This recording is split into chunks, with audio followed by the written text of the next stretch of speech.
Hello everyone, welcome back to JDCodebase. Today's date is 27 of my LeetCode 75 study plan series, and today we are solving a new problem, that is 933 number of recent cells.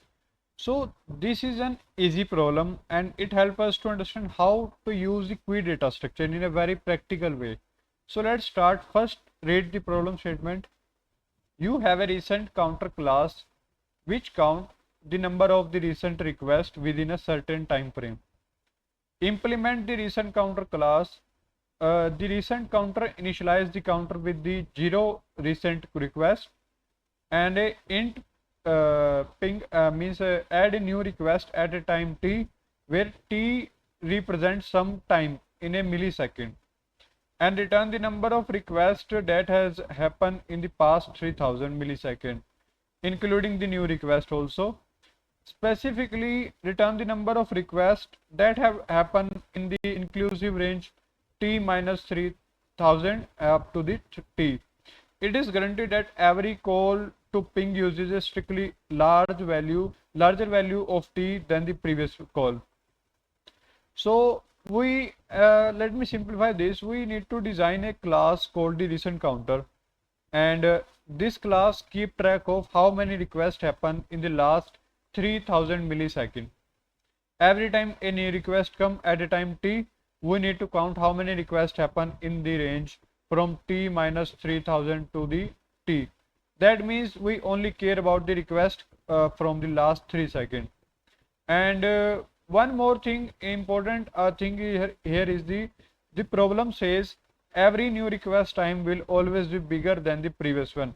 Yes, this is also in the last line. If you see, it is guaranteed that every call to ping uses a strictly larger value of t than the previous call. This is the very most important line.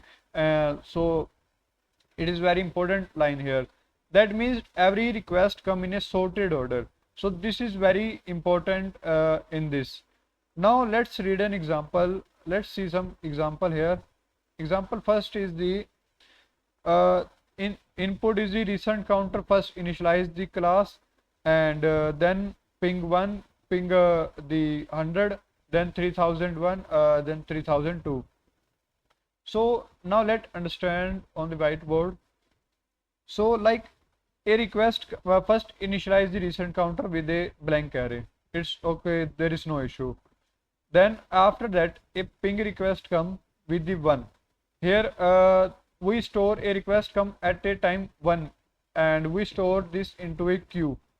Means now the queue has 1. Wait for a moment. I will tell you why I use the queue, not the stack, not the array normally. Now we have to calculate a valid range. How to calculate? There is also given that in the problem statement. If we read t minus 3000 up to the 3, this is a valid range. So for this valid range is like t minus 3000, t is 1, and minus 3000, that is it 2999 up to the 1 millisecond. Which requests are inside this range? Only one, that is this one. So answer here is the 1 for this.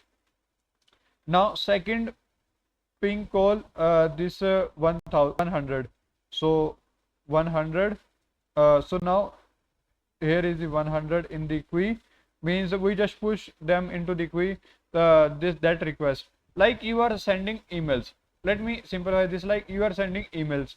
For the spam, there is a program set in that email in the Gmail, Google Gmail.com.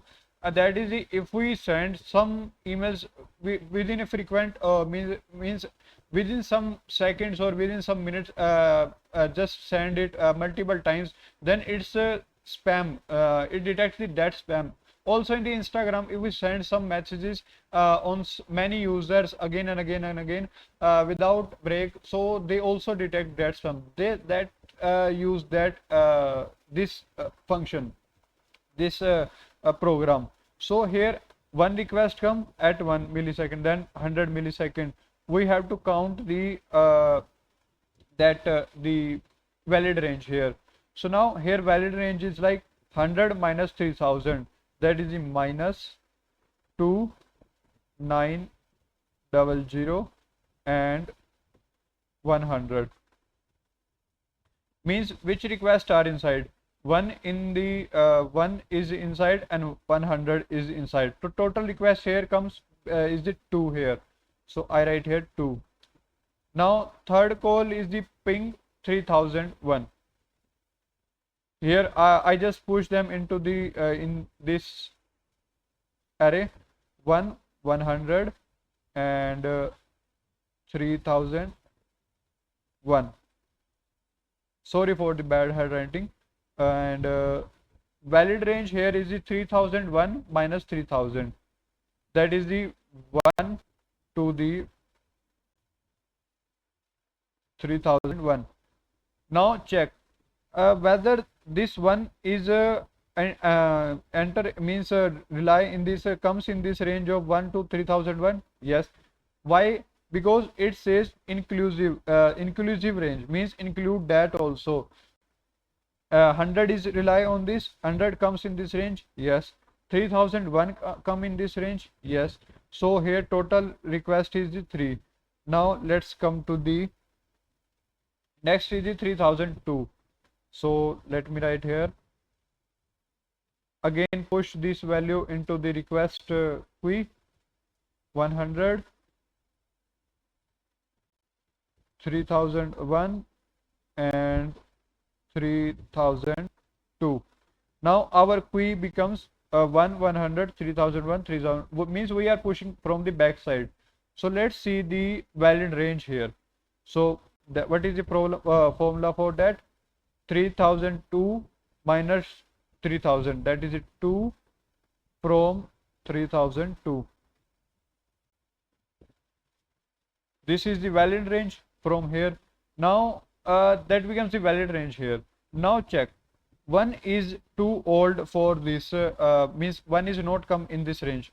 2 means one is smaller than the 2, so it does not come in. So we have to remove this one from this queue, means we have to shift from this array. Just take out one from this, and now remaining is the 100 is valid, 3001 is also valid, and 3002 is also valid number, means valid request here. Means remaining queue element is these 3, and here output is 3. Why? Because only 3 element are, means 3 requests are done in this time, in this millisecond, in this range. So here is the 3. So let's think how to solve this. The main idea is to solve is the every time a new request come, add it into the queue, right? First remove all the request order from the t minus 3000 from this formula. They already given in this problem statement, so read it carefully. And by this formula I know, like here 2 to 3002, I just push them into the first I add this value into the queue, then I take out this range and check. Every time we have to check whether this range exists in this or not. If not, then push out, means pull out from this, and count how many requests remain, means we have to give the this array dot length here. And for this type of operation we know the data structure queue that follow the FIFO formula, first in first out. Means we push from the, means like a train ticket counter queue, means first in first out. You get the ticket, you come out from the front end side, not the you do not move back to the of that queue. So here because request come in the increasing order, we know that here already write that request comes in a means sorted order. That says the means oldest request is always at the front, new request always goes to the back. So push new request at the end and remove old request from the front. That is exactly what queue does the best here. So let me write the code here. I hope you understand the logic in this problem statement. Even I felt the means I did not understand the problem statement when I read this first time. I also take some time to analyze this and read it again and again and finalize the means what they says, what I have to find. Now let's initialize this dot queue is an blank array, is an empty array. Means we create the constructor here inside this function, and inside it we make an empty array called the queue, and this queue will store all the request time. Now let's write the ping function, this one, recent counter dot prototype. This is a function, a ping function. It's take this function receive the current request time, that is the 1, 100, 3001, 3002. And we have to first this dot queue dot push this time. First we have to push that request into the queue, and it's very simple. Now remove the old request also. For that we have to compare the value while this dot queue at the 0th index is smaller than t minus 3000 or not. If it is, then this dot queue dot shift, and means we check the front of the queue, and this is the means this is the oldest request in the front, and that means it is an old too old and we remove it using the shift. It is if it is satisfied this condition. And why I use the while loop here? Because there are many multiple old requests. Like here I have this one. If some request comes 3003, then here or 31002, so we have to also remove this 100 from this queue also.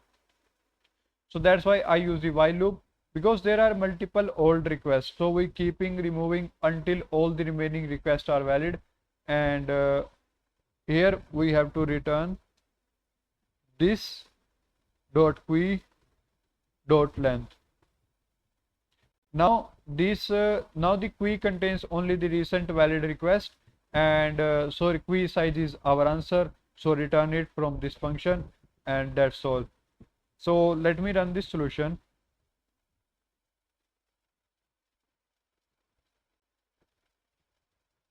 Yes, it accepted. Let's try to submit.